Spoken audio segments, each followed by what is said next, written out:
mendidik itu lembut apa kasar ya? Kita teringat pada sabda Rasulullah Shallallahu Alaihi Wasallam, muru auladakum bis sholah. Perintahlah anak-anak kalian untuk mengerjakan sholat. Wahum abna'u sab'i sinina. Ketika mereka anak-anak ini umurnya 7 tahun. Wadribuhum 'alaiha wahum abna'u ashrin. Dan kita diperintahkan untuk memukul ketika anak-anak ini mencapai umur 10 tahun. Wafariku bainahum fil madoji. Dan kita juga diperintahkan memisahkan di antara mereka, yaitu tempat tidurnya. Tempat tidur mereka kita pisahkan. Tetapi tunggu dulu, jangan salah paham. Kemudian kita main pukul-pukul saja sembarangan, jangan. Itu buat teguran yang punya tujuan ya, untuk mendidik, bukan ajang pelampiasan emosi. Nah, dalam perspektif ya hadis ya itu tidak boleh dipotong. Dari sudut pandang syariat, ya, pukulan yang dimaksud di sini ini pukulan yang tidak boleh keras,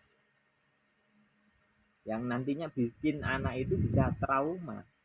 Justru ketika kita kerasi dengan pukulan-pukulan yang tidak mendidik, itu anak mesti mengalami trauma. Apalagi sampai menimbulkan luka-luka. Nah, ini akan menjadi trauma yang berkepanjangan. Ini lebih mengarah kepada bentuk disiplin yang ringan buat ngajarin anak-anak kita bagaimana Nabi itu mencontohkan adalah tentang dimulai daripada sholat. Ini sebenarnya adalah untuk mendisiplinkan anak.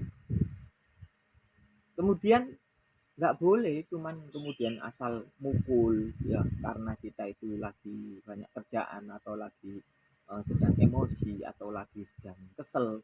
Itu tidak boleh dilampiaskan kepada anak-anak kita. Tetap ada di dalam hati kita itu niatan pendidikan. Jadi apapun yang kita lakukan itu niatkan untuk mendidik anak itu. Jangan kemudian karena kondisi dan keadaan kemudian kita melakukan hal-hal yang membuat anak itu trauma. Kemudian dalam sudut pandang psikologis ada akan sebuah efek yang jangka panjang. Kalau kita hari ini di dunia modern itu kan ada dunia parenting modern, itu banyak ahli ya bilang kalau kebiasaan menghukum dengan kekerasan ya itu bisa bikin anak itu defensif. Artinya apa? Bukannya tambah paham, malah kebalikannya tambah jadi trauma. Akhirnya ketika ada trauma pada diri seorang anak itu, akibatnya akan anak itu minder. Anak itu selalu ada rasa takut. Kadang anak itu butuh komunikasi yang lebih santai. Anak itu butuh pendekatan atau relasi ya, biar dia itu paham ya, esensinya bukan hanya sekedar hukuman. Kalau kita kadang mendidik kemudian anak itu ketika melanggar kemudian dia selalu teringat akan takut hukuman, ini juga nggak baik. Karena apa? Karena intinya daripada kita untuk mendisiplinkan anak-anak zaman sekarang itu adalah memberikan pendidikannya, bukan rasa takutnya justru yang terbangun. Jadi ketika ada salah kemudian dia ketakutan banget. Karena apa? Pendidikannya begitu. Karena takutnya berkepanjangan. Setiap dia ada kesalahan, kayaknya dia dihantui sebuah ketakutan yang luar biasa tentang akan hadirnya sebuah hukuman. Nah, ini harus ada pemahaman kembali bahwa setiap guru ataupun pendidik ataupun orang tua ini niatnya harus ditata kembali. Jangan asal pelampiasan yang intinya kita ingin anak itu baik malah menjadikan sesuatu itu trauma yang berkepanjangan. Kemudian dalam kacamata sosial, dunia ini sudah berubah banget ya. Dimana masyarakat dulu mendidik anak dengan cara yang keras itu menjadi fenomena yang lumrah atau bahkan biasa ya. Itu zaman dulu. Tapi sekarang banyak orang tua itu sudah mulai sadar bahwa pendidikan mereka yang kasar seperti dulu itu sudah tidak zamannya. Akhirnya mereka juga berubah menjadi mendidik anak itu semakin lembut.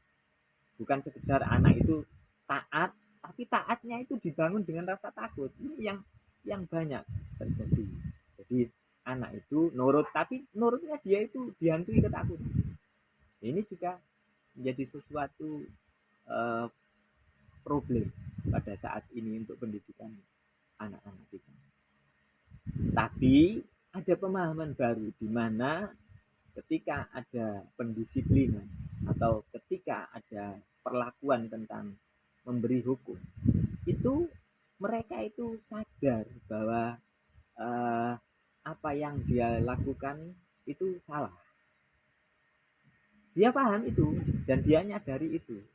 Maka ketika dia paham, ketika ada kesalahan kemudian dipahami bahwa itu tidak boleh, bahwa itu akan menimbulkan hal-hal yang tidak baik. Ini yang kesadaran ini yang harus dibangun agar anak itu menjadi taat yang betul-betul taat, bukan taat karena ketakutan. Lah kesimpulannya ya balik lagi ke karakter anak. Ada anak itu memang yang cukup diberi nasihat santai, kemudian dia sudah nurut, sudah enjoy, sudah bisa menerima. Tapi juga anak itu beda-beda karakter, maka kita jadi pendidik atau orang tua atau apapun lah, itu harus tahu anak ini karakternya bagaimana. Jadi kita menyesuaikan dengan apa yang kita berikan ketika sedang mendisiplinkan atau memberikan hukuman. Kemudian anak itu memang ada yang butuh tatapan killer, tatapan yang mematikan, tatapan yang menyeramkan katanya. Anak-anak sekarang itu tatapan killer, mematikan, menyeramkan.